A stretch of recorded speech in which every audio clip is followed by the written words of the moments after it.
Set 5-এর প্রথম ভাগে 1 ও 2 দাগের প্রশ্নগুলোর সমাধান নিয়ে আলোচনা করছি। সঠিক উত্তর নির্বাচনের প্রথম প্রশ্নটিতে বলেছে 4, 8, 12, 16 দ্বারা বিভাজ্য সংখ্যা হবে। এখানে অপশন রয়েছে 1টি, 2টি, 3টি, অসংখ্য। উত্তরটা অসংখ্য হবে, কারণ আমরা কি করব, এই সংখ্যাগুলোর লসাগু বের করব। লসাগু বের করলে তার যে গুণিতক সংখ্যাগুলো হবে সেগুলোকেই আমরা এই সংখ্যাগুলো দ্বারা বিভাজ্য করতে পারবো। সেক্ষেত্রে গুণিতক সংখ্যা অনেক হবে, অতএব আমরা এই উত্তরটা দিব হচ্ছে অসংখ্য।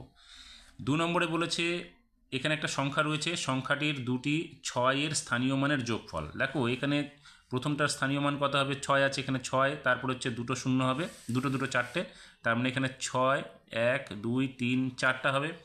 আর পরবর্তী 6টা যেটা রয়েছে তার পাশে একটা শূন্য, অর্থাৎ 60 হবে। তাহলে এখানে হবে 60, যোগ করলে কত হবে 0, 6, 0, 0, 6, তার মানে হচ্ছে 60,060। দেখো এখানে 60,060 অপশানটা রয়েছে এখানে, অর্থাৎ এ নাম্বারটাতে, তাহলে এটা হবে এ নাম্বার অপশান। 3 নম্বরে বলেছে এক্স ও ওয়াই এর গুণফলের 4 গুণ। এই বক্তব্যটিকে চিহ্ন ও প্রতীকের সাহায্যে প্রকাশ করলে হবে। দেখো এক্স এবং ওয়াই এর গুণফল মানে হচ্ছে এক্স ওয়াই, তার 4 গুণ মানে হচ্ছে তাকে আবার 4 দিয়ে গুণ করা, অর্থাৎ এক্স ওয়াইকে 4 দিয়ে গুণ করা মানে হচ্ছে অপশন হচ্ছে সি নাম্বার। এবার 4 নম্বরে বলেছে এক্স সি আই এক্সকে হিন্দু আরবিক সংখ্যায় লিখলে হবে। দেখো এখানে সি মানে কত 100, তার থেকে 10 বাদ দেওয়া মানে হচ্ছে 90, 90-এর সঙ্গে আরও 9 যোগ করা মানে হচ্ছে 99, তার মানে এখানে দেখো বি নাম্বার অপশানটা রয়েছে 99, তাহলে এটা হবে 99, বি নাম্বার অপশান। 5 নম্বরে বলেছে দুটি পরস্পর মৌলিক সংখ্যা হলো। দেখো পরস্পর মৌলিক সংখ্যা তখনই হবে যখন তাদের গসাগুটা 1 হবে। দেখো এখানে 14 আর 16 গসাগু হবে 2, এখানে 15 এবং 16 এটা তার গসাগু হবে কিন্তু 1, আর এখানে 4 আর 2-এর গসাগু কত হবে 2, আর 3 আর 9-এর গসাগু হবে 3। সেক্ষেত্রে এটা পরস্পর মৌলিক সংখ্যা হবে না, শুধুমাত্র অপশনটা হবে বি নাম্বারটা, কারণ 15 এবং 16 এরা হচ্ছে পরপর দুটি সংখ্যা, এদের গসাগু হচ্ছে 1 হবে, সেক্ষেত্রে দুটি সংখ্যা হচ্ছে পরস্পর মৌলিক হবে। এবার বলছে 6 নম্বরে 73-এর সবচেয়ে কাছে 10-এর গুণিতকে পূর্ণ সংখ্যা হলো। দেখো আমরা এককের অঙ্কটা কি করব, 10-এর গুণিতক যেহেতু, তাহলে আমরা এককের অঙ্কটা দেখব 5 বা 5-এর বড় কিনা। এখানে যেহেতু 5 বা 5-এর বড় নয়, অতএব আমরা কি করব, দশকের ঘরে 1 যোগ করব না, সেখানে হয়ে যাবে মূল সংখ্যাটা এবং এককের ঘরটা হয়ে যাবে 0, তার মানে হচ্ছে 7, 0, 70, তাহলে এখানে সংখ্যাটা হবে আমাদের 70।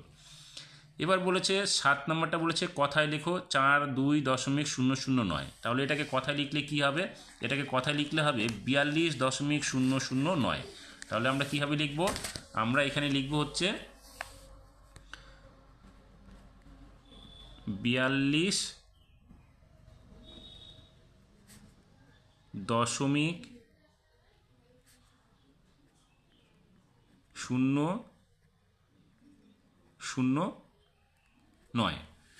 এবার এখানে পরের অঙ্কটা কি বলেছে, 94 সংখ্যাটিকে রোমান সংখ্যায় লিখতে বলেছে। তাহলে 94 সংখ্যাটিকে রোমান সংখ্যা লিখলে কি হবে, 94 সংখ্যাটিকে রোমান সংখ্যা লিখলে হবে, আমরা কি জানি সি, সি মানে 100, তার থেকে 10 বাদ দাও তাহলে হলো 90, তার সঙ্গে আমরা করব 4, অর্থাৎ আইভি, এটা হলো আমাদের রোমান সংখ্যা। এবার 10 নম্বরটা কি বলেছে, একটি ত্রিভুজের দুটি কোণের মান 60 ডিগ্রি ও 45 ডিগ্রি হলে অপর কোণটার মান কত হবে। দেখো অপর কোণটার মান কি হবে, আমরা একটা ত্রিভুজ যদি ধরি, ত্রিভুজটার একটা কোণ কত বলেছে 60 ডিগ্রি এবং 45 ডিগ্রি, তাহলে এটাকে যদি আমরা 60 ডিগ্রি ধরি আর এটাকে যদি আমরা 45 ডিগ্রি ধরি, তাহলে এই কোণটা কি হবে, এই কোণটা হবে, আমরা কি জানি ত্রিভুজের 3টি কোণের সমষ্টি হচ্ছে 180 ডিগ্রি, তার মানে 180 ডিগ্রি থেকে এই দুটো কোণ বাদ দিব, তার মানে 180 ডিগ্রি বিয়োগ 60 ডিগ্রি যোগ 45 ডিগ্রি, তার মানে কত হচ্ছে 180 ডিগ্রি বিয়োগ 105 ডিগ্রি, দুটো যোগ করলে 105 হবে। সেক্ষেত্রে 180 থেকে 105 গেলে কত হবে, এখানে হবে 5 আর এখানে হবে 7, তার মানে হচ্ছে 75 ডিগ্রি। এবার 2-এর 1 নম্বরটা বলেছে 20 বছর পূর্বে এক ব্যক্তির বয়স ছিল x-10 বছর, 20 বছর পর তার বয়স কত হবে। তাহলে এখানে লিখে নিলাম আমরা এ নাম্বারটাতে 20 বছর পূর্বে বয়স ছিল x-10 বছর, তাহলে বর্তমান বয়সটা কত হবে, বর্তমান বয়সটা 20 বছর যোগ হয়ে যাবে, তার মানে x-10 প্লাস 20, তার মানে কত হচ্ছে x+10 বছর, এটা হচ্ছে আমাদের কি বর্তমান বছর। এবার 20 বছর পরে, 20 বছর পরে মানে কি আরও 20 বছর যোগ করতে হবে, মানে বেশি হয়ে যাবে, সেক্ষেত্রে x+10 প্লাস আরও 20 বছর আমরা যোগ করব, তার মানে এখানে কত হবে এক্স প্লাস 30 বছর হয়ে গেল। এইবার 2 নম্বর বলেছে 2/7 সমতুল্য ভগ্নাংশ। দেখো 2/7 সমতুল্য ভগ্নাংশ মানে হচ্ছে সেই ভগ্নাংশটাকে 2/7কে আমরা উপরে নিচে একই সংখ্যা দিয়ে লব এবং হরকে গুণ করব। আমরা এখানে কি করলাম, ধরে নিচ্ছি 2 এবং 2 দিয়ে গুণ করব। তোমরা 3/3 4/4 দিয়ে গুণ করতে পারো। তাহলে এখানে কত হবে 4/14। এটা হচ্ছে 2/7 সমতুল্য ভগ্নাংশ। 3 নম্বরে বলেছে একটি শ্রেণীতে 40 জন ছাত্র পড়ে, একদিন ছাত্র সংখ্যার 9/10 অংশ উপস্থিত ছিল, ওই দিন কতজন ছাত্র অনুপস্থিত ছিল। তাহলে আমাদের কি করতে হবে, শ্রেণীতে ছাত্র পড়ে সমানচিহ্ন 40 জন, তাহলে একদিন ছাত্র সংখ্যা উপস্থিত ছিল, এখানে বলেছে দেখো উপস্থিত ছিল 9/10 অংশ। তাহলে 9/10 অংশ মানে কত সেটা আমাদের বের করতে হবে। 40 জনের মধ্যে 9/10, তার মানে 10 দিয়ে 10-এর এখানে কাটলে 4 হবে, অর্থাৎ এখানে কত 36 জন উপস্থিত ছিল। তাহলে অনুপস্থিত কত ছিল, তাহলে অতএব অনুপস্থিত ছিল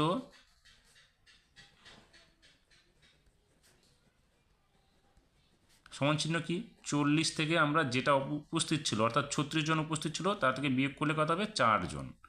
তাহলে আমাদের 4 জন হচ্ছে অনুপস্থিত ছিল। এবার 4 নম্বর প্রশ্নটাতে বলেছে 4 3 6 9 2 5 থেকে কত বিয়োগ করলে বিয়োগফল 8 3 2 দ্বারা বিভাজ্য হবে। তার মানে 8 3 2 দিয়ে আমাদের সংখ্যাটিকে ভাগ করতে হবে। এখানে দেখো আমরা এখানে 3টে সংখ্যা দিয়ে যখন 3টে সংখ্যাকে ভাগ করব তাহলে এই 436 সংখ্যাটা 832 থেকে ছোট হয়ে যাবে, অতএব আমাদের আরেকটা সংখ্যা নিতে হবে, তখন হয়ে যাবে 4369। এবার 4369 সংখ্যাটা দেখো 2 3 4 5 6 দিয়ে আমরা গুণ করেছি, গুণ করলে 6 দিয়ে গুণ করলে 4992, এখানে আছে 4369, 5 দিয়ে গুণ করলে হচ্ছে 4160, তার মানে 6 বার যাবে না, আমাদের দিতে হবে 5 বার। তাহলে আমরা এখানে দেবো 5 বার, কত হবে 4160, 4160 বিয়োগ করলে এখানে হবে 9, এখানে হবে 0, এখানে হবে 2। এবার পরবর্তী সংখ্যা 2টা আমরা এখানে নামাবো, তাহলে কত হলো 2092। দেখো 2092 মানে এখানে আমরা 3 বার যদি দিই তাহলে 2496 বেশি হয়ে যাচ্ছে, অতএব আমরা দুবার দেবো 1664। তাহলে এখানে আমরা লিখবো দুবার, তাহলে কত হবে 1664।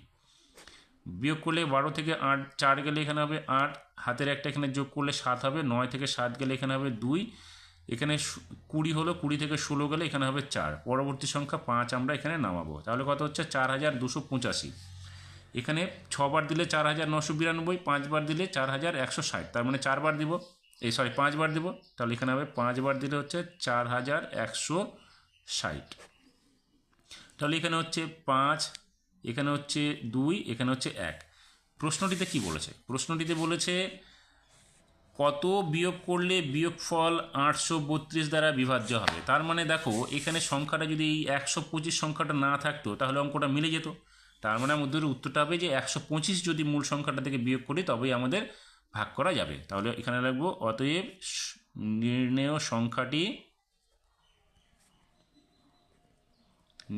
সংখ্যাটি কি হবে সমান চিহ্ন 125, অর্থাৎ 125 আমাদের বিয়োগ করলে বিয়োগফলটা 832 দিয়ে ভাগ করা যাবে। এবার 5 নম্বর প্রশ্নটাতে কি বলেছে, বলেছে 5 থেকে কত বিয়োগ করলে 2.172 পাবো। তার মানে 5 থেকে আমরা এটাকেই বিয়োগ করে দেবো, তাহলে উত্তরটা হয়ে যাবে। অর্থাৎ আমরা কি করব 5-এর পরে দশমিক দিয়ে, এখানে যেহেতু 3টে আছে দশমিকের ঘরে, তাহলে আমরা 3টে শূন্য নিব। এবার বিয়োগ করে দেবো এটাকে 5.000 থেকে 2.172কে, এখানে হবে কত 8, 7-এর একে 8 হবে, হাতের একটা, তাহলে এখানে হবে 2, হাতের একটা এখানে যোগ হবে 2 হবে, তাহলে এখানে হবে 8 দশমিক, এখানে 3 হয়ে যাবে 2-এর সঙ্গে 1 যোগ করে, তাহলে 5 থেকে 3 গেলে এখানে হবে 2। তার মানে নির্ণয় সংখ্যাটি কত হলো 3.828। এখানে আমরা উত্তরটা লিখব 3.828। এবার বলেছে ছোট থেকে বড় সাজাও। এখানে 3টে ভগ্নাংশ দেওয়া আছে, 3টে ভগ্নাংশের মধ্যে আমাকে ছোট থেকে বড় সাজাতে হবে। এই অঙ্কটা আমরা দুভাবে করতে পারি, সেটা কীরকম আমি এখানে দুটোই করে দেখাচ্ছি। সংখ্যা 3টা ভগ্নাংশ 3টা আমরা নিয়ে নেব, এবার নিয়ে আমরা কী করবো হরগুলোকে লসাগু বের করবো। তোমরা করে দেখবে 3, 5 এবং 15 লসাগু হবে 15। তাহলে এখানে আমরা 15 লিখব, এখানে 15 লিখব এবং এখানেও 15 লিখব। লেখার পরে এখানে কী করবো 1/3 গুণ, এখানে 1/3, এখানে 4/5, এখানে গুণ চিহ্ন দেব, এখানে 7/15 দেব, গুণ করব। 15 দিয়ে 15কে ভাগ করলে 1 হবে, অতএব এখানে 1, এখানে 1 দিয়ে গুণ করব, তাহলে 7 একে 7 হলো। এখানে 5 দিয়ে 15কে ভাগ করলে এখানে 3 হবে, তাহলে উপরে নিচে 3 গুণ করব, 3 4 12 হবে। এখানে 3 দিয়ে এটাকে ভাগ করলে 5 হবে, অতএব উপরে নিচে আমরা 5 দিয়ে গুণ করব, 5 একে 5 হলো। এবার এই অঙ্কটা কেমন হবে? এই অঙ্কটা কি করব, আমরা এই লসাগু যেটা বের করেছিলাম 15, এটা আমরা সরাসরি এখানে গুণ করে দেবো ডাইরেক্ট। তাহলে এখানে হবে 15, এখানেও 15 হবে। এইবার কি করব, 3 দিয়ে এটাকে ভাগ করলে 5 হবে, তার মানে 5 একে 5 হবে। এখানে 5 দিয়ে এটাকে ভাগ করলে 3 হবে, 3 4 12 হবে। এখানে 15 দিয়ে 15কে ভাগ করলে 1 হবে, 7 একে 7 হবে। তার মানে বড় ছোট থেকে বড়, তার মানে 5 সব থেকে ছোট হলো। এখানে দেখো 15-র মধ্যে 5 সব থেকে ছোট, 15-র মধ্যে 12, 15-র মধ্যে 7। বিষয়টা একই হলো, এখানে 7, এখানে 5, এখানে 12, এখানে 5, এখানে 12, এখানে 7, একই রকম হলো। নিচে শুধু এখানে কি আছে, হর আছে, এখানে কিন্তু হরটা নেই। তার মানে আমরা যদি ছোট থেকে বড় সাজাই তাহলে কি হবে, সব থেকে ছোটোকে 5/15, আর এখানে কি 5, তার মানে মূল সংখ্যাটা কত, 1/3। তাহলে এখানে আমরা লিখব 1/3। তারপরে কি আসবে, 12 আর 7-এর মধ্যে ছোট 7, এখানে 12-র মধ্যে 12 আর 7-এর মধ্যে ছোট 7, তার মানে মূল সংখ্যা কত, 7/15, এখানেও কিন্তু 7/15। তাহলে আমরা লিখব 7/15। তারপরে সবশেষে হবে বড় সংখ্যাটা অর্থাৎ 12 সংখ্যাটা, তাই এখানে 12/15 সংখ্যাটা, তার মানে 4/5। তাহলে এখানে হবে 4/5। এইভাবে আমাদেরকে অঙ্কটা সমাধান করতে হবে। তোমাদের কাছে যেটা সুবিধা মনে হবে, এটা যদি করতে চাও এটা করতে পারো, নাহলে এই অঙ্কটা করতে পারো, যেটা তোমাদের পছন্দ হবে বা সুবিধা হবে তোমরা সেটা করতে পারো। আশা করি বোঝাতে পেরেছি কীভাবে অঙ্কগুলো সমাধান করতে হবে। সকলকে ধন্যবাদ।